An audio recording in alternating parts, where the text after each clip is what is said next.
Welcome friends once again into the genuine practical homeopathy.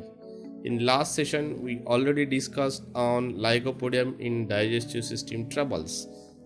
So in today's session we are going to discuss on the mucous membrane affinity and the pathology produced by the lycopodium related to the mucous membranes. So to know in detail about all these things, please watch this video till the end.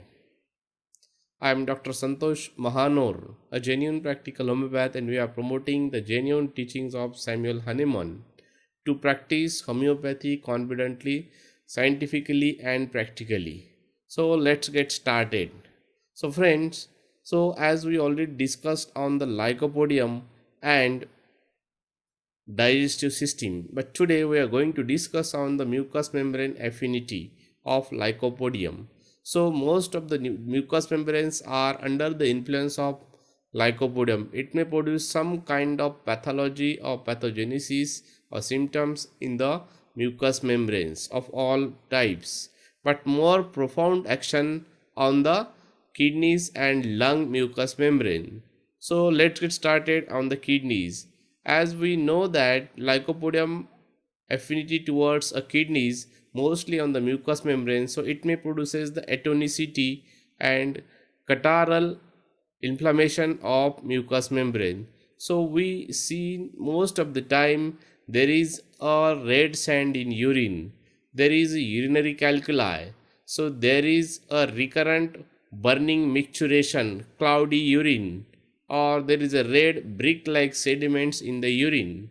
So in case of female troubles, so we have a very burning pain in the urethra while passing the urine. So all kinds of urinary troubles like mostly the lithiasis or the lithic acid deposition, so red sand in urine, so these are the very common presentations. Along with the pain in the abdominal or renal calculi, we are going to treat most of the renal calculi of small kinds or small size urinary calculi. We are able to treat with this lycopodium very easily.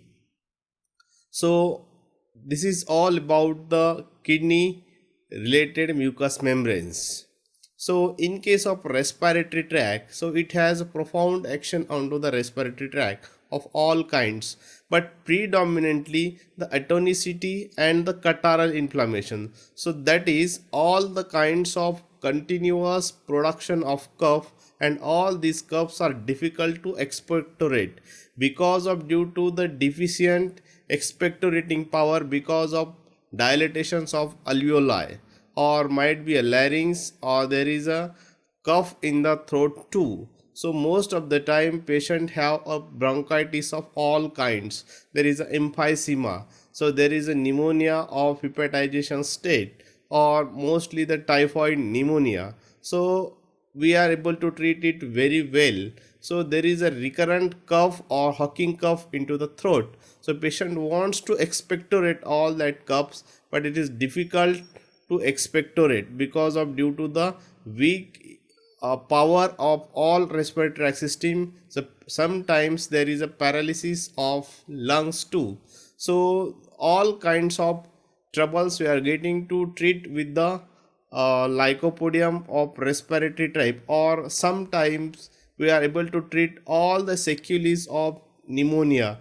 For example, there is a pneumonia followed by so many complications. We are able to handle all kinds of respiratory troubles after pneumonia too. So these are a long perspective. That's why in the Hahnemannian Materia Medica, so masters a very subjective symptom is there. The dyspnea is there. There is a shortness of breath, mostly aggravated into the open air. So all kinds of troubles we are getting to see into the lycopodium respiratory tract, and most of the time, so the acute respiratory tract infections, mostly the bronchitis, are treated by Hipersulf or the Pulsatilla or Creosote. We are able to complete it, the cure of all these remedies, followed by Pulsatilla, followed by the lycopodium, or Hipersulf followed by lycopodium. It may complete the cure of all kinds. So friends, so to know more in detail about lycopodium some another tissue affinities, please watch our future videos too. So share with your friends, like it or comment it, and subscribe our channel. Thank you.